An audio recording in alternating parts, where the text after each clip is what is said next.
Eu nasci num pequeno vilarejo, né, pertencente à cidade de Farroupilha. O vilarejo chama de Zwilblaut, né, que é de imigração. O nome parece ser alemão, mas a imigração é suíça, né, que emigraram no final do século XIX.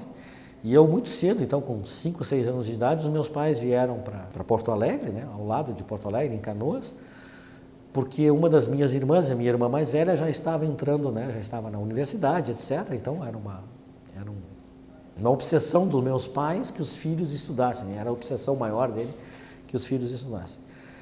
E como eu tinha muita facilidade para matemática, né, eu ajudava muito os meus colegas que tinham problemas de matemática.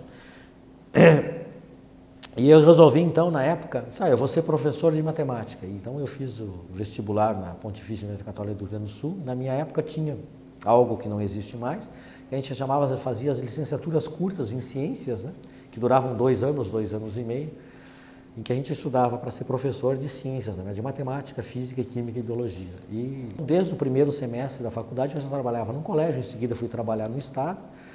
E aí, dentro desse curso de ciências, eu estudava química. E a matemática me parecia muito monótona, muito aburrida, muito lógica. Eu conseguia entender muito facilmente. E a química era um fascínio, porque a química não tinha quase nada de equacionável, né? Era tudo empírico e tinha um mundo a descobrir. Então foi aí que eu decidi fazer química, né? E nessa decisão de fazer química, logo em seguida, então, fui fazer a licenciatura plena, então sempre estudando à noite e lecionando, né, nas escolas públicas e nas escolas privadas. E como eu também, uma das outras facilidades que eu tive foi a aprendizagem de idiomas, né? E eu falava, então, com uma certa facilidade o francês. Eu fui para a França, né? Sem bolsa, sem nada, eu fui tentar estudar. E na França, então, eu fiz, logo depois que eu consegui, então, terminar a especialização na França, eu pedi bolsa para o CNPq, eu fui agraciado com uma bolsa do CNPq, terminei meu doutorado na França, né? E em seguida, então, eu recebi o convite, fui fazer um pós-doutoramento na Inglaterra, que deveria durar 1 ano, e eu acabei ficando quase 3 anos, porque eu conheci a minha esposa, né?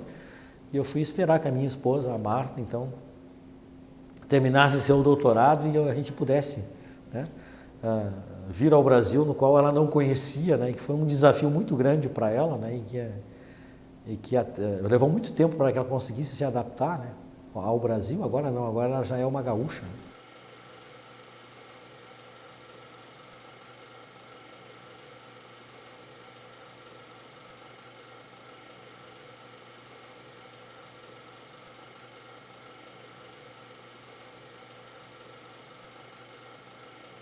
A catálise é o processo em que eu tento mudar a velocidade em que ocorre um processo químico. O nosso interesse por líquidos iônicos, na verdade, ele tem uma história muito bonita, porque ele envolve um dos meus colegas e grandes amigos pessoais que foi responsável porque eu também aqui para a URGS, que é atualmente o diretor do Instituto de Química, o professor Roberto Fernando de Souza.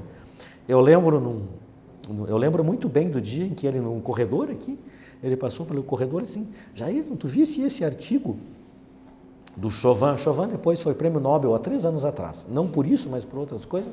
Viste esse artigo aqui em que a dimerização de olefinas é feito com sal fundido? O que é sal fundido? Tu está louco? Eu disse: não, mas parece legal e tal, quem sabe a gente vai trabalhar nisso. E nesse momento a Petrobras veio também com a mesma intenção, e foi a partir daí então que nós começamos então a montar um grupo, né, que trabalha em líquidos iônicos, né? Tiveram alunos que foram enviados lá nesse grupo do professor Chauvin. O professor Roberto esteve na França, aliás, ele tem uma das raras patentes, a primeira patente de uso de líquidos iônicos é do professor Roberto, quando ele fazia um sabático na França, né? Então, foi mais ou menos aí que começou o nosso grande interesse por líquidos iônicos, que começou, em primeiro lugar, para usar eles como alguma coisa da catálise, né? E ele foi se tornando, então, a partir da descoberta das propriedades desses materiais, das propriedades únicas desses materiais, das suas potencialidades maiores. Mas o carro-chefe ainda continua sendo a nossa aplicação dos líquidos iônicos em catálise.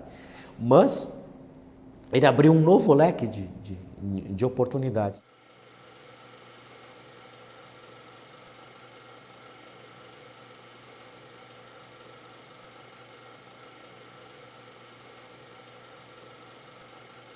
receber esse prêmio e esse reconhecimento, né, é uma satisfação imensa, né, pois qualquer um de nós, quando tem seu trabalho reconhecido, né, se sente recompensado por tudo aquilo que a gente tem investido. Mas eu gosto muito de pensar, né, e passar para todos que, na verdade, isso é um reconhecimento que a gente tem de um trabalho de um grupo, né? Não é, né? Eu tenho o privilégio de estar à frente, de coordenando um grupo de uma ilha de excelência, né, que resultou, né, nesses reconhecimentos internacionais, né?